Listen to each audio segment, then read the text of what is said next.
Hello everyone, welcome back to our channel. तो हमने last class में देखा था type of electrophilic substitution reactions, जिसमें हमारे पास हेलोजिनेशन, नाइट्रेशन, सल्फोनेशन, उसके बाद फ्रीडल-क्राफ्ट अल्काइलेशन, फ्रीडल-क्राफ्ट असाइलेशन, ये सारे रिएक्शन देखेंगे। अब यहाँ से पहला हमें जो रिएक्शन देखने से पहले हमारे पास हमने बोला था कि रिंग पे ही इलेक्ट्रोफिलिक सब्स्टिट्यूशन पॉसिबल होता है। क्यों? क्योंकि रिंग पे इलेक्ट्रॉन डेंसिटी बहुत ज़्यादा है। अब अगर इलेक्ट्रॉन जो अगर हमारे इलेक्ट्रोफाइल रिंग पे जा रहा था, क्योंकि रिंग पे इलेक्ट्रॉन डेंसिटी ज़्यादा है, तो ऐसे कुछ ग्रुप होंगे जो रिंग बेंजीन रिंग पे इलेक्ट्रॉन डोनेट करेंगे। तो जो जितना ज्यादा डोनेट करेगा उसको रिंग इलेक्ट्रोफिलिक सब्स्टिट्यूशन में उतना ज्यादा एक्टिवेट करेगा या उतनी ज्यादा रिएक्टिविटी बढ़ाएगा, और जो इलेक्ट्रॉन डेंसिटी उसमें कम करेगा वो इलेक्ट्रोफिलिक सब्स्टिट्यूशन का रेट कम करेगा, और उसी को बोलते हैं ring activator. Deactivator.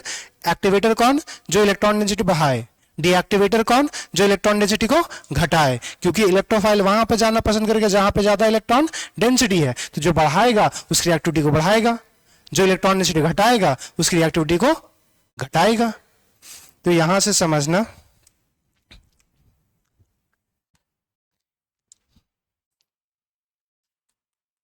if benzene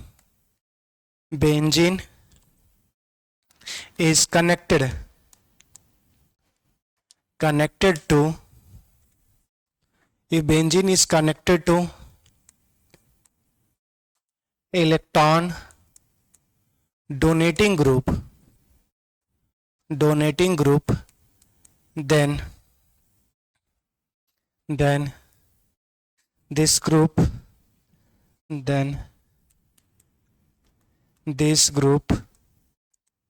is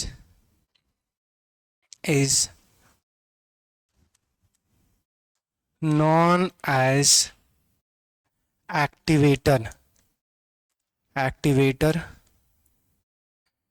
ring activator, known as, या फिर इतना लंबा नहीं लिखा। If benzene is connected to electron donating group, then this group increase the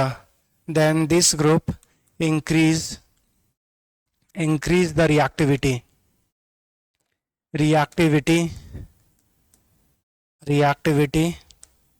in electrophilic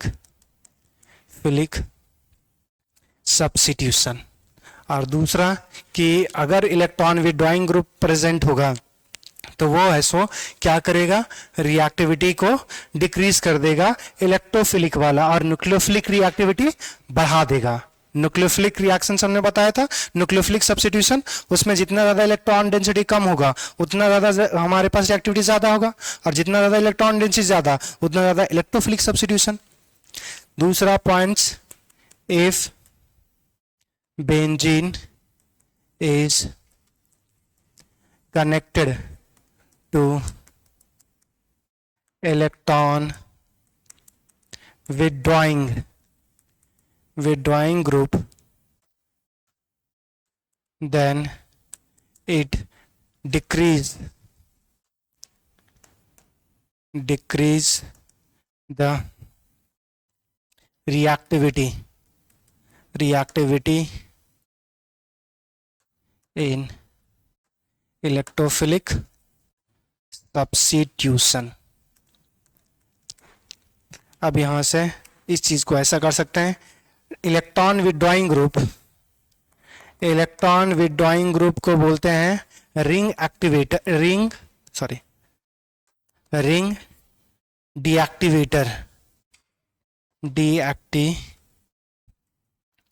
deactivator, और इलेक्ट्रॉन डोनेटिंग ग्रुप को बोलेंगे रिंग एक्टिवेटर। डीएक्टिवेटर और एक्टिवेटर का मतलब समझ आ रहा है, जो इलेक्ट्रॉन डेंसिटी बढ़ा देगा वो रिएक्शन को बढ़ा देगा तो एक्टिव कर दे रहा है, और जो घटाएगा। तो यहां से हमारे पास डोनेशन किस तरह से हो सकता है, जो इफेक्टिव जो डोनेशन और विड्रॉइंग होता है वो रिवर्स हाइपर कंजुगेशन, और हमारे पास हाइपर कंजुगेशन और हमारे पास मेसोमेरिक, ये दो ही इफेक्ट कंसिडरेबल होता है। बाकी बात जो इम्पैक्ट है वो इंडक्टिव उतना ज़्यादा स्ट्रांग है नहीं, तो अगर इलेक्ट्रॉन डोनेट और विड्रॉ कर रहा है तो वो देखेंगे हमारे पास हाइपर कंजुगेशन या फिर मेसोमेरिक। अगर प्लस एम लगा रहा है तो वो एक्टिवेटर होगा या डीएक्टिवेटर? प्लस एम हो तो एक्टिवेटर, प्लस का मतलब इलेक्ट्रॉन नेगेटिव बढ़ाना। तो यहाँ पे जो जनरली हमारे पास डोनेटिंग की बात करेंगे वो प्लस एम की बात करेंगे, या फिर हमारे पास हाइपर कंजुगेशन प्लस एच बताए थे। दूसरा अगर विड्रॉइंग है तो विड्रॉइंग या तो माइनस एम से होगा या तो फिर रिवर्स हाइपर कंजुगेशन। इसी को प्लस एच हमने बोला, माइनस एच बोला था। माइनस आई से इंपैक्ट थोड़ा कम होता है, मगर उसका भी इंपैक्ट आएगा। अगर करना चाहते हो तो कर सकते हो, यहाँ पे तीनों ही लिख लो। उसका बहुत कम इंपैक्ट देखने को मिलता है। हमारे पास क्या क्या आ गया, हमारे पास विड्रॉइंग है तो माइनस आई, माइनस एच और माइनस एम, ये वाला ग्रुप लगा रहेगा तो रिंग डीएक्टिवेटर हो गया। अगर हमारे पास प्लस आई लग गया, प्लस एच लग गया और प्लस एम लग गया तो ये हमारे पास रिंग एक्टिवेटर। अब यहां से समझना है कि अगर हमारे पास डोनेट, जनरली जो हमारे पास बात कर रहे हैं वो कौन सा, हाइपर कंजुगेशन और मेसोमेरिक की ही बात करेंगे। तो अगर ये करेगा तो ये इलेक्ट्रॉन डेंसिटी जो बढ़ाता है वो सिर्फ ऑर्थो और पारा पे बढ़ाएगा, और घटाएगा तो भी ऑर्थो और पारा पे घटाएगा। तो अगर plus M minus M group जो रहेगा या हाइपर कंजुगेशन वाला में भी, तो अगर हमारे पास जनरली हम बात करते हैं प्लस एम और माइनस एम ग्रुप का, तो अगर प्लस एम ग्रुप और माइनस एम ग्रुप है तो इलेक्ट्रॉन डेंसिटी सिर्फ अल्टर होगा ऑर्थो और पारा पे। तो हमारे पास अगर डोनेटिंग होगा तो इलेक्ट्रोफाइल जाना पसंद करेगा जहां पे हमारे पास इलेक्ट्रॉन डोनेटिंग, जहां पे इलेक्ट्रॉन डेंसिटी ज्यादा है। तो अगर डोनेटिंग होगा तो कहां पे बढ़ाएगा, ऑर्थो और पारा पे। तो इलेक्ट्रोफाइल सिर्फ जाना पसंद कहां करेगा, ऑर्थो और पारा पे। अगर हमारे पास इलेक्ट्रॉन विड्रॉइंग ग्रुप लग गया तो कहां पे घटाएगा, ऑर्थो और पारा पे। तो बढ़ा कहां पे, मेटा पोजीशन पे। तो इलेक्ट्रोफाइल जाएगा मेटा पोजीशन पे। इस चीज को थोड़ा सा देखना। जैसे एक हम ले लेते हैं इलेक्ट्रॉन डोनेटिंग ग्रुप ले लेते हैं, कोई भी एक इलेक्ट्रॉन डोनेटिंग ग्रुप बताओ। अरे कोई बोलो, इलेक्ट्रॉन डोनेटिंग ग्रुप सृष्टि। प्लस एम शो करने के लिए क्या होना चाहिए, लोन पेयर होना चाहिए। अब लोन पेयर वाला कोई फंक्शनल ग्रुप तुम्हें नहीं पता है, कार्बोक्सिलिक एसिड में कहाँ है लोन पेयर, जो रिंग से है ना, रिंग से हमारे पास कनेक्ट है अल्कोहल, ये ओ एच आ गया, यहाँ पे इसके पास दो लोन पेयर होगा।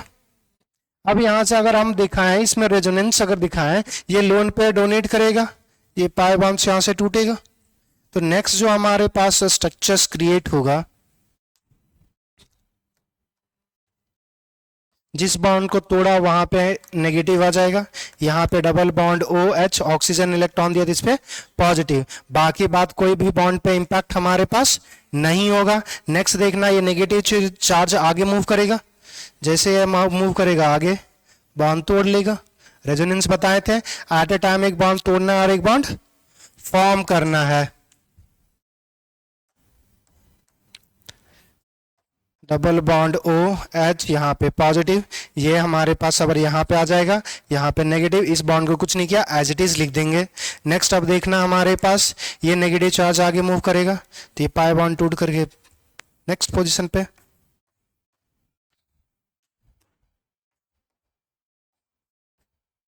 डबल बॉन्ड यहाँ पे negative, double bond O H यहाँ पे पॉजिटिव।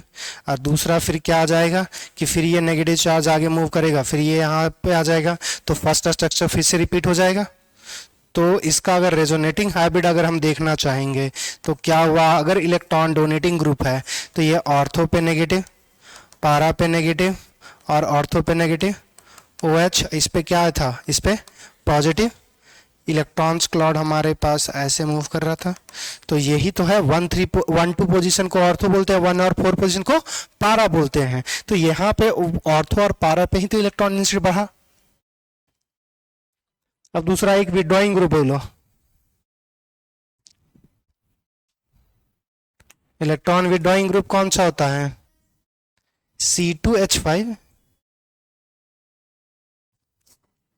हमने बोला था ये मेसोमेरिक वाले में जो अगर इलेक्ट्रॉन विड्रॉइंग ग्रुप होगा तो इलेक्ट्रोनेगेटिव एटम मल्टीपल बॉन्ड से कनेक्टेड होगा। तो कोई ऐसा ग्रुप बताओ जिसमें इलेक्ट्रोनेगेटिव एलिमेंट्स मल्टीपल बॉन्ड से कनेक्टेड हो। मल्टीपल बॉन्ड जानती है ना, डबल बॉन्ड और triple bond. C N, C triple bond हमारे पास एन, ये है। अब यहां से देखें, ये हमारे पास नाइट्रोजन पे टूटेगा इलेक्ट्रॉन्स और आगे शिफ्ट होगा, क्योंकि नाइट्रोजन कार्बन से मोर इलेक्ट्रोनेगेटिव है। जैसे ये बॉन्ड टूटेगा तो ये कार्बन का वैलेंसी इनकम्प्लीट होगा, तो ये डबल बॉन्ड आगे शिफ्ट हो जाएगा। तो यहाँ पे टूटेगा बॉन्ड नेगेटिव, यहाँ पे पॉजिटिव, फिर ये बॉन्ड टूटेगा, यहाँ पे नेगेटिव, यहाँ पे पॉजिटिव, पाई बॉन्ड्स का यहाँ पे फॉर्मेशन हो जाएगा।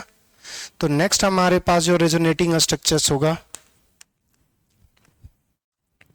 ये C double bond N, N पे क्या आएगा, नेगेटिव चार्ज, और हमारे पास यहां से बॉन्ड गया था तो यहाँ पे पॉजिटिव चार्ज। ये डबल बॉन्ड इन दोनों का कुछ नहीं हमने किया था, एज इट इज रहेगा। फिर से देखो, ये डबल बॉन्ड टूटेगा और आगे ट्रांसफर होगा, तो यहाँ पे इसका इलेक्ट्रॉन गया तो यहाँ पे positive charge.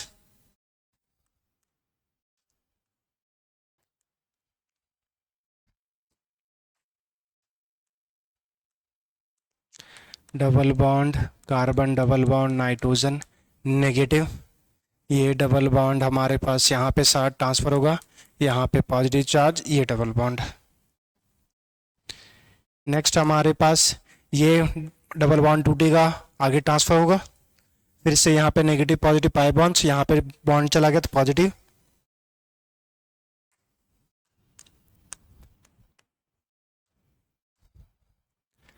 Positive, double bond C triple, sorry double bond N पर नेगेटिव।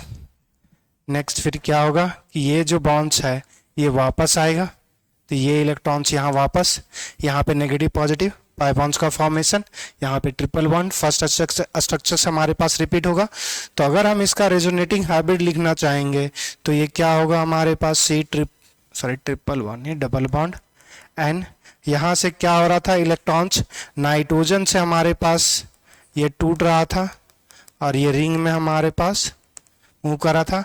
नाइट्रोजन पे क्या आया, नेगेटिव, ऑर्थो पोजीशन पे क्या आएगा, पॉजिटिव, पारा पे पॉजिटिव, ऑर्थो पर पॉजिटिव। तो इलेक्ट्रॉन डोनेटिंग हो या विड्रॉइंग, इलेक्ट्रॉन डेंसिटी जनरली जो अंडर करेगा प्लस एम और माइनस एम से, वो सिर्फ ऑर्थो और पारा पे करेगा। तो अगर प्लस एम ग्रुप है तो वो इलेक्ट्रॉन डेंसिटी बढ़ाएगा ऑर्थो पारा पे, तो वो ऑर्थो पारा डायरेक्टिंग ग्रुप हो जाएगा, क्योंकि इलेक्ट्रोफाइल कहां पे जाना पसंद करेगा, ऑर्थो और पारा पे। अगर माइनस एम ग्रुप होगा तो इलेक्ट्रॉन डेंसिटी ऑर्थो पारा पे क्या हो गया, घट गया। तो फिर ज्यादा किस पे है, ये मेटा पोजीशन पे, वन और थर्ड पोजीशन, तो वन थर्ड पोजीशन मेटा हो गया, तो इलेक्ट्रोफाइल जाना पसंद करेगा थर्ड पोजीशन पे, तो वो माइनस एम जो होगा वो कैसा हो गया, मेटा डायरेक्टिंग ग्रुप। बात समझ में आया।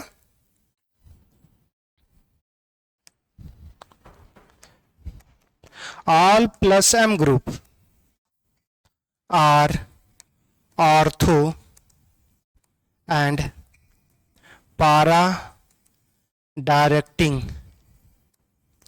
group। ये तो लिखना नहीं पड़ेगा कि इलेक्ट्रोफिलिक सब्स्टिट्यूशन की बात कर रहे हैं, पूरा उसी की बात कर रहे हैं हम लोग। दूसरा, ऑल माइनस एम ग्रुप, और ऐसा क्यों हो रहा है कि इलेक्ट्रॉन डेंसिटी ऑर्थो पारा पे ज्यादा है। All minus M group groups are meta directing group. Clear. अब यहां से देखना, हाइपर कंजुगेशन से भी ऑर्थो पारा ही आता है, कि हाइपर कंजुगेशन में भी तो रेजोनेंस ही होता है, बस वहां पे सिग्मा बॉन्ड टूटता है। तो अगर हमारे पास मॉलिक्यूल्स रहा टॉल्विन, टॉल्विन पता है किसको बोलते हैं, ये बेंजीन रिंग है, बेंजीन से 3 हाइड्रोज, जो अगर मिथाइल ग्रुप लगा हो तो उसको बोलते हैं टॉल्विन। अब देखो यहाँ पे बॉन्ड टूटेगा, यहाँ पे नेगेटिव आएगा, नेगेटिव यहाँ पे आया तो नेगेटिव क्या है, लोन पेयर, फिर देना शुरू कर देगा। अब दूसरा देखना, हमने बोला था एक रिवर्स हाइपर कंजुगेशन, क्लोरीन लगा दो, क्लोरीन लगा दोगे तो कैसा हो जाएगा, ये बॉन्ड तोड़ेगा, अब कार्बन पे नेगेटिव की जगह पॉजिटिव आएगा तो ये विड्रॉ करना शुरू कर देगा, तो यही है। तो अगर हाइपर कंजुगेशन भी लगेगा तो ऑर्थो पारा पे ही डिपेक्ट करेगा। अगर हमारे पास अगर हाइपर कंजुगेशन लग रहा है तो ऑर्थो पारा पे बढ़ाएगा, और रिवर्स हाइपर कंजुगेशन पे ऑर्थो पारा पे घटाएगा। तो ये भी याद रखना। Hyper conjugation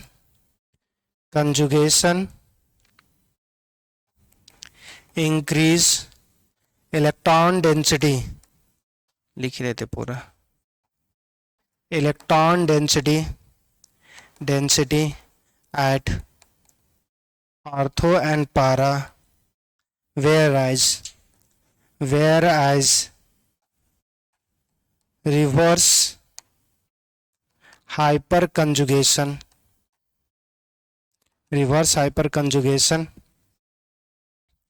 decrease the electron density at ortho and para। इसका बस रेजोनेटिंग हैबिट बना देते हैं, जिसे अभी हमने बात की थी टॉल्विन की, और हमारे पास ट्राइक्लोरो बेंजाइल हमारे पास आ जाएगा। वो ये जो हमारे पास था, ये जो हमने बात किया था, कहाँ गया? अगर हमारे पास यहाँ पे CH3 रहता तो ये क्या लगा रहा है हमारे पास? हाइपर कंजुगेशन, और इसी को हमने बोल दिया था प्लस H इफेक्ट। तो ये क्या करता है कि यहाँ इन तीनों में से कोई एट अ टाइम एक बॉन्ड टूटेगा, और ये इलेक्ट्रॉन डेंसिटी रिंग पे हमारे पास रेजोनेट करेगा, और ऑर्थो पे नेगेटिव, पारा पे नेगेटिव, ऑर्थो पे नेगेटिव। अगर हमारे पास रिवर्स हाइपर कंजुगेशन की बात करेंगे तो जब हमारे पास कार्बन हाइड्रोजन के जगह कार्बन हैलोजेंस लग जाता है तो क्लोरीन क्लोरीन क्लोरीन, इसको बोलेंगे फिनाइल ट्राइक्लोरोमीथेन। तो इसमें केस क्या हो रहा है?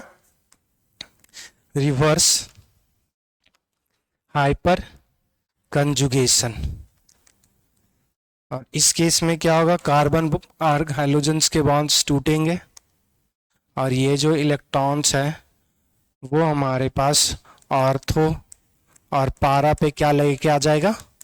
Positive charge. तो ये कैसा रह गया? ये ऑर्थो एंड पारा डायरेक्टिंग, और ये कैसा हो गया? Meta directing. क्लियर? तो आप बता सकते हैं कि कोई फंक्शनल ग्रुप अगर हमारे पास बेंजीन रिंग से लगा हुआ है तो वो कौन सा ग्रुप होगा, मतलब कहाँ पे इलेक्ट्रॉन्स हमारे पास अटैच होगा? ऑर्थो पारा या हमारे पास मेटा पे। क्लियर? चलिए, तो अब हम लोग स्टार्ट करेंगे हैलोजिनेशन। सबसे पहला इलेक्ट्रोफिलिक सब्स्टिट्यूशन का एग्जांपल हम लोग करेंगे हैलोजिनेशन।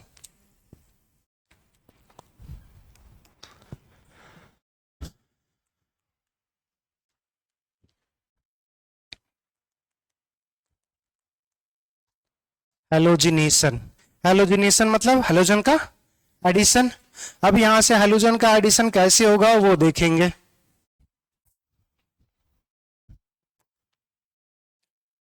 हैलोजिनेशन, अब यहाँ पे हमारे पास हैलोजिनेशन। तो हैलोजिनेशन में देखो, पहला अगर हम इलेक्ट्रोफिलिक सब्स्टिट्यूशन की बात करते थे तो इसमें क्या करते थे? इलेक्ट्रोफाइल आता था। फर्स्ट स्टेप में क्या करते थे? इलेक्ट्रोफाइल को अटैच करवाते थे, सिग्मा कॉम्प्लेक्स बनाते थे। सेकंड स्टेप में क्या करते थे? डिप्रोटोनेशन, H+ का रिमूवल। तो वो सब में अब हमने वहां पे क्या किया था? डायरेक्ट इलेक्ट्रोफाइल कर दिया था। इलेक्ट्रोफाइल हम जनरेट करेंगे, अपने आप हमारे पास इलेक्ट्रोफाइल फॉर्म नहीं होता।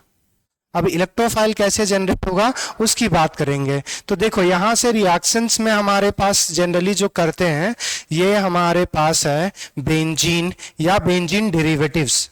बेंजीन या बेंजीन डेरिवेटिव्स होगा, मतलब उस पर कुछ लग जाएगा तो ऑर्थो पारा डिसाइड करेगा, और कुछ नहीं। तो बेंजीन होगा या बेंजीन डेरिवेटिव्स, और यहाँ पे हमारे पास जो दूसरा लेंगे वो हमारे पास X2 होगा। अब यहाँ पे हमारे पास ये रिएजेंट लेंगे। अब रिएजेंट जो होगा वो हमारे पास X+ जनरेट करता है। रिएजेंट क्या होगा, ये हमारे पास X प्लस जनरेट करेगा और ये X प्लस रिंग पे अटैच होगा और यहां से हमारे पास बनेगा ये X अटैच होगा किसी भी पोजीशन पे। अभी तो कोई डायरेक्टिंग है नहीं कि ऑर्थोपैरा बेंजीन है तो सबकी जगह पे इलेक्ट्रॉन डेंसिटी सेम। दूसरा यहां से एक H निकलता था और दूसरा एक हेलोजन और भी तो होगा, HX बना लेगा। अब यहां से समझेंगे सबसे पहला तो इलेक्ट्रोफाइल जनरेट कैसे होगा, कि सोर्स ऑफ इलेक्ट्रोफाइल या X प्लस, ये जो हमारे पास इलेक्ट्रोफाइल जो बना, ये इलेक्ट्रोफाइल का हमारे पास सोर्स क्या होगा, तो source of electrophile, source of electrophile hydrogen directly benzene से रिएक्शंस नहीं कर देगा और करेगा तो उसका यील्ड भी बहुत कम होगा। क्लियर। तो इलेक्ट्रोफाइल कैसे जनरेट करेंगे, तो इलेक्ट्रोफाइल जनरेट करने के लिए हाइड्रोजन लेते हैं और इसके साथ या तो हम लेंगे एनहाइड्रस,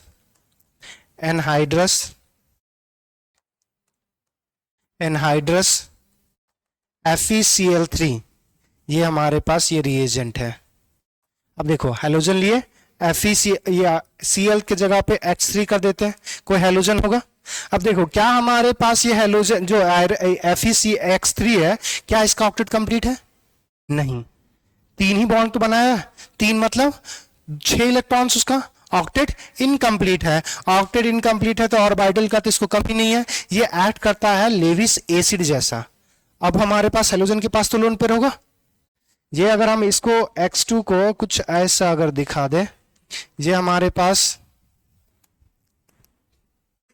X और X, ये इसके पास 3 लोन पेयर होगा, ये एक लोन पेयर लेगा तो लोन पेयर जैसे देगा तो ये न्यूट्रल था, लोन पेयर दे रहा मतलब लॉस ऑफ इलेक्ट्रॉन, तो इस पे क्या आएगा, पॉजिटिव चार्ज। जैसे पॉजिटिव चार्ज आएगा ये बगल वाले से हाइड्रोजन से इलेक्ट्रॉन बॉन्ड तोड़ के ले लेगा, तो यहां से हमारे पास जो बनता है वो बनता है FeX4 पर माइनस और प्लस X प्लस। अब ये X प्लस क्या करेगा, अटैक करेगा।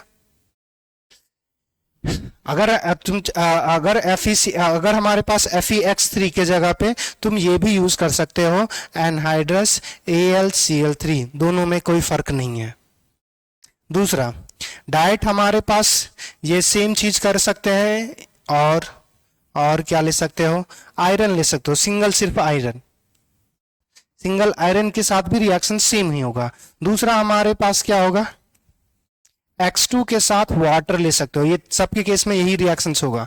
X2 के केस में अगर वाटर लेंगे तो ये जो मॉलिक्यूल्स बनाता है ये क्या बनाता है, HOX बनाता है, और बताए थे HOX बनाएगा तो इस केस में हमारे पास रिएक्शंस में फॉर्म देखो, यहां से HOX और दूसरा जो बनेगा एक हमारे पास क्या बनेगा, HX बनेगा, क्योंकि एक X गया इसका OH गया तो H बचा हुआ, तो HX और एक हमारे पास ये, तो ये हमारे पास जनरली ये क्या होगा, एसिड होगा, और ये जो एक्ट करता है वो बेस जैसा एक्ट करता है, OH माइनस बता चुके पहले से, तो ये बेस जैसा एक्ट करता है। तो यहाँ पे हमारे पास ये एसिड और ये बेस जैसा एक्ट करता है, तो यहाँ से जो रिएक्शंस हो, यहाँ से जो हमारे पास नॉर्मली जो हम बात करते हैं तो यहाँ से हमारे पास जो जनरेट होगा वो X प्लस जनरेट होता है। ये याद रखो, HOBr वाला एडिशन बताए थे, ब्रोमीन वाटर, तो वही तो चीज तो है।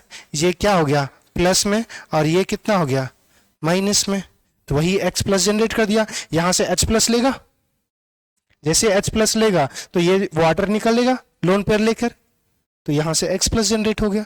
तो अगर इलेक्ट्रोफाइल जनरेट हो पाएगा तो फिर क्या करेगा, इलेक्ट्रोफाइल अटैक करेगा। सब में वही चीज कि इलेक्ट्रॉन अटैक करोगे, सिग्मा कॉम्प्लेक्स बनाओगे, रेजोनेंस बनाओगे, तो वो सब करने की जरूरत है या समझ में आ गया। तो अगर मैकेनिज्म आता थ्योरी एग्जाम में तो ये लिख सकते हो हेलोजनेशन में, उसके बाद फिर जो मैकेनिज्म वहां पे जो जितना किए थे वहां पे सेम ही कर दो, जहां पे इलेक्ट्रोफाइल हमने लिखा था लास्ट क्लास में जो मैकेनिज्म बताया जनरल, तो उसमें वही चीज रिपीट कर देना है आपको। क्लियर। तो यहां से हमारे पास अब अगर हमारे पास रिएक्शन देखेंगे तो रिएक्शन समझना कि जैसे अगर हमारे पास बेंजीन रिंग दे दिया हुआ है, अब यहां से हमारे पास इसका रिएक्शंस करवा दिया है Cl2 के साथ और इस केस में लिख दिया हुआ Fe, तो हमारे पास क्या बनेगा, एक जगह क्लोरीन लग जाएगा और एक जो बन जाएगा HCl। अगर ये ना भी लिखोगे तो हमें लिखना है सिर्फ क्लोरोबेंजीन। दूसरा आप देखो टॉल्यूइन है, ये टॉल्यूइन। टॉल्यूइन का रिएक्शंस अगर हम Cl2 एनहाइड्रस FeCl3 कर लिखते कभी कभी रेज हो जाता है, FeCl3 के साथ रिएक्शंस कराएंगे तो ये हमारे पास क्या बनाएगा CH3। हमारे पास क्लोरीन कहाँ पे अटैच होगा, ऑर्थो पे भी तो अटैच हो सकता है। प्रॉब्लम क्या है ऑर्थो में, तो एक ऑर्थो भी बनेगा और एक पारा भी बनेगा। देखो क्लोरीन हमारे पास लार्जर ग्रुप नहीं है, आयोडीन और ब्रोमीन होता है, तो उस केस में स्टेरिक रिपल्सन कॉज करेगा। तो यहाँ पे क्लोरीन छोटा है तो ऑर्थो और पारा दोनों बन सकता है। और बाय प्रोडक्ट एक्चुअली लिखना चाहते तो लिख सकते हो, वरना कोई मतलब है ही नहीं। और यहां से एक छोटा सा और बात कि फ्लोरिनेशन जब करवाएंगे एक्स के जगह क्या लिख सकते हैं, जैसे हमने वापस आते रिएक्शंस में यहां पे एक्स के जगह हम सिर्फ क्लोरीन, ब्रोमीन और आयोडीन यूज कर सकते हैं। हमारे पास फ्लोरिनेशन नहीं करवाएंगे, क्यों? F2 क्यों यूज नहीं करेंगे? और इसकी रिएक्टिविटी ज्यादा है, रिएक्टिविटी ज्यादा होगी तो नंबर ऑफ प्रोडक्ट्स ज्यादा होगा, अगर ज्यादा होगा तो हमारे पास रिएक्शंस पॉसिबल ही नहीं होगा। अब यहां से कुछ रिएक्शन देखना, क्या हाँ क्वेश्चंस दे रहे हैं।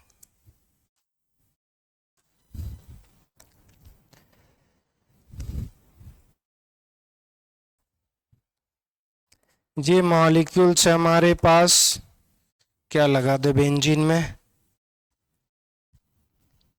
कुछ नहीं, बेंजीन ही रहने देते हैं। बेंजीन में हमारे पास रिएक्शंस करवा रहे हैं, एक तो करवा रहे हैं Cl2 और प्लस Fe एनहाइड्रस FeCl3, एक हो गया। दूसरा हमने लिखा Cl2 और यहाँ पे यूज कर दिया डार्क। दूसरा लिखा Cl2, लिख दिया Hmu। तीसरा लिखा Cl2 प्लस हमारे पास CCl4 और हमारे पास कुछ बच गया नहीं। इतना रिएक्शंस है, इतने का प्रोडक्ट लिखने की कोशिश करो तो,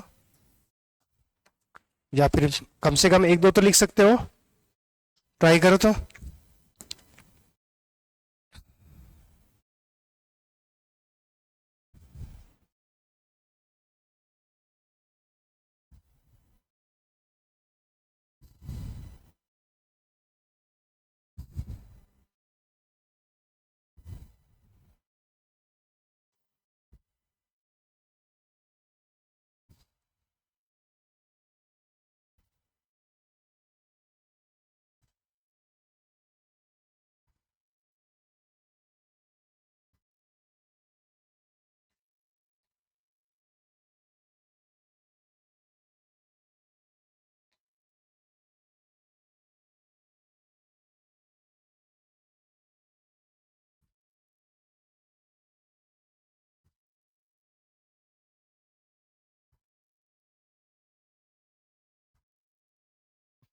टाइम लगेगा है?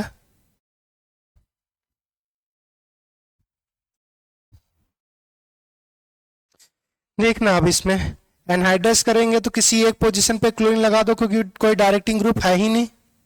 दूसरा बात करो Cl2 इन डार्क, Cl2 इन डार्क मतलब कि Cl2 का लाइट के एब्सेंस में रिएक्शन करवाओगे, लाइट के एब्सेंस में करवाओगे कोई रिएक्शन ही नहीं जनक, क्योंकि इलेक्ट्रोफाइल तो जनरेट होना चाहिए। अगर इलेक्ट्रोफाइल जनरेट ही नहीं हुआ तो रिएक्शंस होगा ही नहीं, तो इस केस में हमारे पास नो रिएक्शंस। दूसरा Cl2 को लाइट के प्रेजेंस में जब करेंगे तो यहाँ पे एक स्पेशल रिएक्शन होता है फ्री रेडिकल सब्स्टिट्यूशन, क्योंकि जब लाइट होगा तो कौन सा मैकेनिज्म, फ्री रेडिकल। अगर फ्री रेडिकल होगा तो इस केस में हमारे पास जो फॉर्म होता है वो होगा कि क्लोरीन लग जाएगा और डबल बॉन्ड इसका खत्म, क्लोरीन खत्म, हम डबल बॉन्ड खत्म हो जाएगा। और इसका नाम होना क्या चाहिए था कि 6 क्लोरीन है, हेक्सा क्लोरो उसके बाद साइक्लोहेक्सेन होना चाहिए था, मगर एक स्पेशल इसका साइक्लोहेक्सेन बोलते ही नहीं है, क्योंकि ये जो प्रिपेयर कर सकते हैं वो साइक्लोहेक्सेन से बना ही नहीं सकते। साइक्लोहेक्सेन से क्यों नहीं बना सकते? क्योंकि साइक्लोहेक्सेन में इस पे तो 2 हाइड्रोजन होगा ना, CH2 होगा ना यहाँ पे, C6H12। मगर यहाँ पे क्या है कि एक ही हाइड्रोजन सिर्फ रिप्लेस हुआ क्लोरीन से, और वो सिर्फ बनाया जा सकता है बेंजीन से। तो इसका जो नाम होता है उसको बोलते हैं हेक्सा क्लोरो बेंजीन। मगर ये याद रखना कि बेंजीन है नहीं, ये है क्या? साइक्लोहेक्सेन। नाम इसका इसलिए रखा गया कि हमारे पास बेंजीन से ही बन सकता है ये, और कुछ नहीं। दूसरा, अगर आप यहां से देखो, इस केस में Cl2 और CCl4 के केस में करते हुए डबल बॉन्ड में एडिशन होता है, सीन हमारे एंटी एडिशन, एक अबव द प्लेन और एक बिलो द प्लेन। ये तब होगा जब हमारे पास डबल बॉन्ड आइसोलेटेड होंगे, रेजोनेंस नहीं शो करेगा।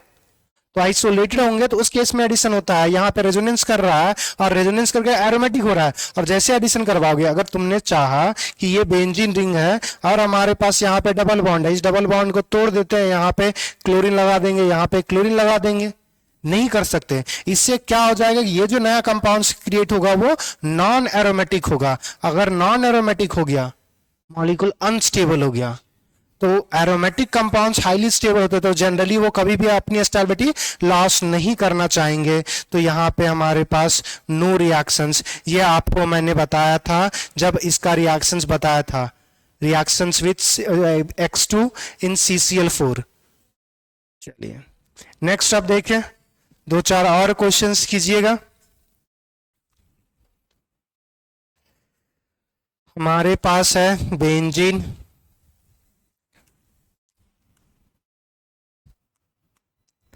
टॉल्यूइन। टॉल्यूइन का हम डिफरेंट कंडीशन पे रिएक्शंस करवा रहे हैं। हमारे पास एक जो रिएक्शंस है वो है Cl2 प्लस एनहाइड्रस AlCl3। दूसरा जो रिएक्शंस है वो हमारे पास है NBS स्लाइस लाइट। दूसरा, फिर इसके बाद जो रिएक्शंस होगा वो है SOCl2 प्लस लाइट, और हमारे पास Cl2 इन H-म्यू, और दूसरा इसके बाद तो इसका कोई मतलब नहीं है। ये रिएक्शंस कंप्लीट करना, और इसी के साथ एक और रिएक्शंस मैं लिख रहा हूं। कहाँ पे? अच्छा, यहाँ पे CH3, ठीक। दूसरा यहाँ पे देखना रिएक्शंस, वेनाइल बेंजीन है, या वेनाइल भी बोल सकते हो, CH2 है। इसका हमारे पास अलग अलग केस में रिएक्शंस,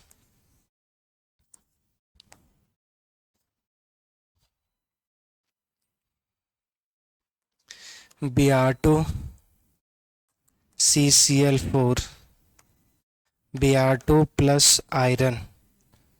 हमारे पास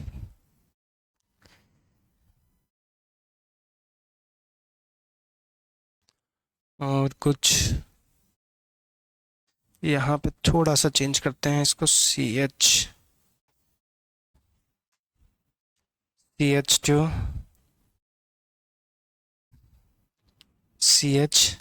CH3।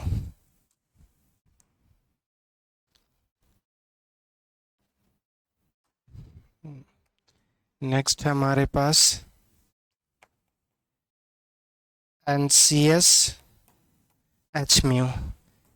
ये रिएक्शंस आपको कंप्लीट करने हैं, इसके बाद एक अलग से कर लेंगे, या फिर साथ में प्रोडक्ट एक छोटा सा।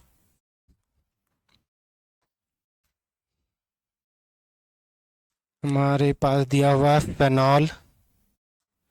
फेनॉल, इसका 2 कंडीशन में रिएक्शन दिया हुआ है, इसको बोलते हैं फेनॉल। इसका रिएक्शंस की दिया हुआ है Br2, जो पहला दिया CS2 के प्रेजेंस में, CS2 के प्रेजेंस में, और दूसरा Br2 का जो रिएक्शंस करवा रहे हैं वो वाटर के प्रेजेंस में। आपको दोनों में प्रोडक्ट लिखना है। चलिए 1 मिनट रोक देते हैं। यहाँ पे देखिए प्रोडक्ट ऑफ सबसे पहले वाले रिएक्शंस में एनहाइड्रस AlCl3Cl2 दिया हुआ है, तो ये कैसा है? टॉल्विन ऑर्थो पारा डाइटिंग ग्रुप। ऑर्थो और इसके पारा पे इलेक्ट्रॉन डेंसिटी ज्यादा होगा, तो एक बार ऑर्थो पे अटैच कर देना और एक बार पारा पे अटैच कर देना, बस यही है हमारे पास प्रोडक्ट CH3 और यहाँ पे Cl। NBS ये तुम्हारा है अलाइलिक और बेंजाइलिक सब्स्टिट्यूशन, तो यहाँ पे जो NBS है तो ब्रोमीन देगा, और ये रहा तुम्हारे पास बेंजाइलिक पोजीशन। बेंजाइलिक पोजीशन, अब इस बेंजाइलिक पोजीशन पे एक हाइड्रोजन हटाना है और ब्रोमीन लगा देना है, तो हमारे पास CH2Br आ जाएगा।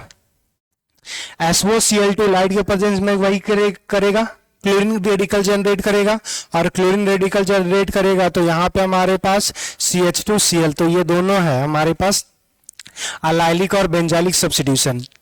जब क्लोरीन को लाइट के प्रेजेंस में लेंगे तो यहाँ पे हमारे पास सब्स्टिट्यूशन पॉसिबल होगा, तो यहाँ पे 3 हाइड्रोजन है, तो एक मोनो डेरिवेटिव CH2Cl, फिर हमारे पास CHCl2 या 2 क्लोरीन अलग अलग करके भी दिखा सकते हो, और तीसरा क्या बन जाएगा? CCl3, ये तीनों बनेगा। नेक्स्ट अब हमारे पास यहाँ पे देखना ब्रोमीन है Br2CCl4, ये एडिशन रिएक्शन शो करेगा, ये हमारे पास इलेक्ट्रोफिलिक एडिशन शो करेगा, और इलेक्ट्रोफिलिक एडिशन शो करेगा तो एक ब्रोमीन को अबव दिखा देना, एक ब्रोमीन को बिलो ऑफ द प्लेन, तो हमारे पास जो आ जाएगा ये pH इसको कर देते हैं C, हमारे पास एक H यहाँ पे Br, और दूसरे पे आ जाएगा हमारे पास CH3, ऊपर हमारे पास Br, दूसरा है Br2 इन Fe, तो इस केस में अब हमारे पास ढूंढना है कि ये ऑर्थो पारा डाइटिंग में कौन सा ग्रुप है। तो यहाँ पे बेंजीन मोर इलेक्ट्रोनेगेटिव होता है as compare to double bond, ये बताए थे इंडक्टिव में आपको।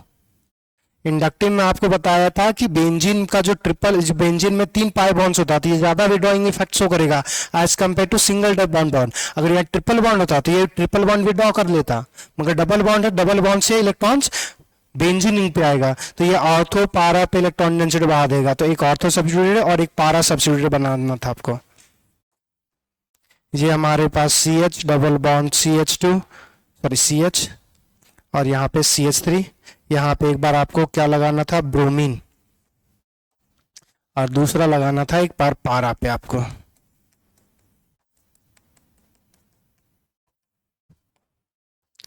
नेक्स्ट NCS है N-क्लोरोसक्सीनामाइड, ये हमारे पास बेंजाइलिक और अलाइलिक सब्स्टिट्यूशन था।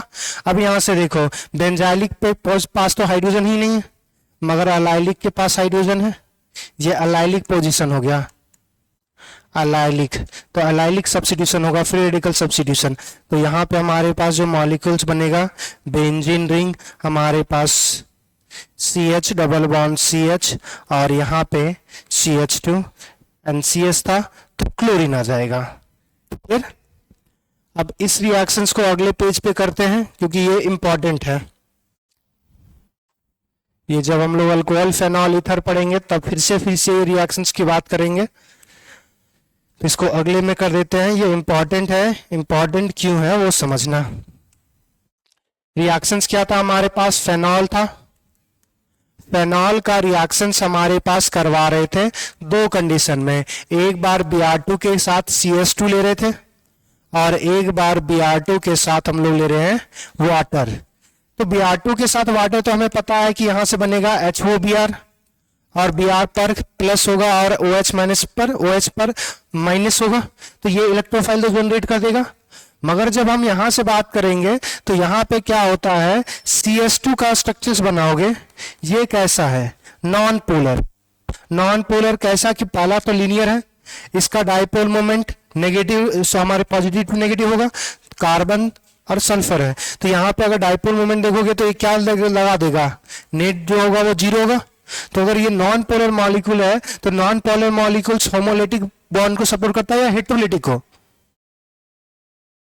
होमोलिटिक को। तो होमोलिटिक को करेगा तो यहाँ पे हमें इलेक्ट्रोफाइल चाहिए, और वो हेट्रोलिटिक हमें प्लस में चाहिए ना, Br प्लस में, वो उसका जनरेशन ही बहुत कम होगा। जनरेशन ही बहुत कम होता है। तो यहाँ पे क्या होगा कि यहाँ पे हमारे पास एक बार जो इलेक्ट्रोफाइल है वो मोनो सब्स्टिट्यूट बनाएगा, एक बार ऑर्थो पर बनाएगा और एक बार जो हमारे पास होगा वो पारा पे बनाएगा। मगर क्या यहाँ पे Br प्लस रेडिकल का कमी हमें नहीं है।